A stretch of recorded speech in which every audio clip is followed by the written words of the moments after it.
નમસ્કાર ખેડૂત મિત્રો, આજે આપણે એક પ્રગતિશીલ ખેડૂત જે છે જેમને રિસર્ચ હાઇબ્રિડ વરિયાળી અવની ડોણાનું વાવેતર કરેલું છે એ ખેડૂતની આપણે મુલાકાતે આવ્યા છીએ.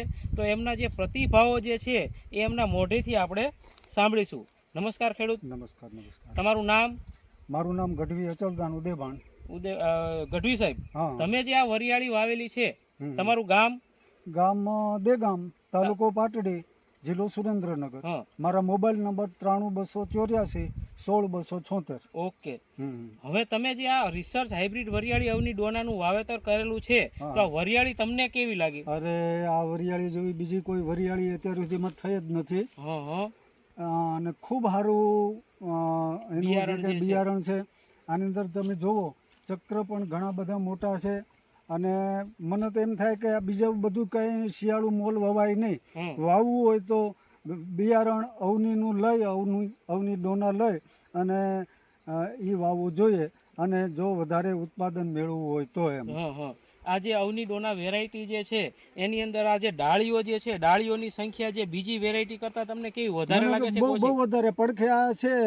બીજી વેરાયટી બીજી ગમે તે વેરાયટી છે એની અંદર આટલી બધી જે કઈ ફ્લાવરિંગ જે છે, આની જે ફૂટ છે એ બીજા ઓલાની અંદર બીજી વેરાયટીમાં જોવા મળતી નથી. વેરાયટીમાં નથી જોવા મળતી. ચક્કરોની સંખ્યા જે છે ઘણી બધી છે, વધારે છે. અને ચક્કરની સંખ્યા અને ચક્કર જે છે એ બીજી વેરાયટી કરતા મોટા છે, સારા છે ને મોટા છે. મોટા ચક્કર છે બધાય.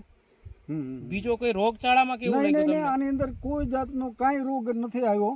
ફક્ત નાની હતી ત્યારે 2 વખત માલવણ જે એગ્રો છે તેની અંદરથી રીમઝીમ ને એવી દવા લઈ આવી અને 1-2 વખત છાંટી. બીજું કાંઈ કોઈ તકલીફ થઈ નથી. એટલે રોગચાળો આ વેરાયટીમાં ઓછો આવે છે. કોઈ જાતનો રોગચાળો નથી આવેલો.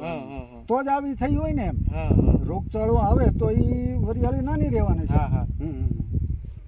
તો તમે આ જે છે વરિયાળી તમે જે વાવેતર કર્યું છે એના દ્વારા બીજા જે ખેડૂત મિત્રો જે છે એને તમે શું સંદેશ આપવા માંગો છો? હું એ સંદેશ આપવા માંગુ છું કે તમારે જો વરિયાળી વાવવી હોય તો અવની ડોના જ વાવવી જોઈએ. એનું કારણ શું છે કે ઓછો ખર્ચ પછી વધતા આની અંદર ફ્લાવરિંગની અને જે કંઈ એના ચક્કર આવવાની જે કંઈ ઓલું છે એ વધારે પ્રમાણમાં આવે છે. અરે આના માટે મેં એક દુહો બનાવ્યો છે ભાઈ. ચારણ છું, ગઢવી છું, એટલે એક દુહો બનાવ્યો. આવની ઉપર આવનીનું અને તમે બિયારણ વાવો યાદ તો આ સંસારના આ તો ઉકલી જાય બધાય કાજ. અવની એટલે ધરતી, અને આ ધરતી ઉપર તમે અવનીનું બિયારણ જો વાવો, આ અવની ઉપર અવનીનું બિયારણ વાવો આજ, તો આ સંસારની અંદર જે બધા તમારા જે કાંઈ કામ છે, લગ્ન પ્રસંગ છે, મકાન બનાવવા છે, તમામ જાતના શુભ કર્મો જે તમે આની અંદરથી ઉત્પાદન વધારે આવે. અને ઉત્પાદન વધારે આવે એટલે તમારા તમામ જાતના કાજ છે, કામ છે, અને પૈસા ટકા પણ વધારે આવે, ઉત્પાદન વધારે.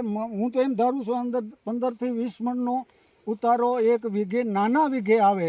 એટલે અવની ઉપર અવનીનું બિયારણ વાવો આજ, તો આ સંસારના મટી જાય સગળા કાજ. બધાય કાજ છે તમારા જે અધૂરા અરમાનો છે, તમામ અરમાનો આની અંદર પૂરા થઈ જાય એવું છે. એટલે અવનીનું બિયારણ વાવવું જોઈએ જ. અવની ડોના.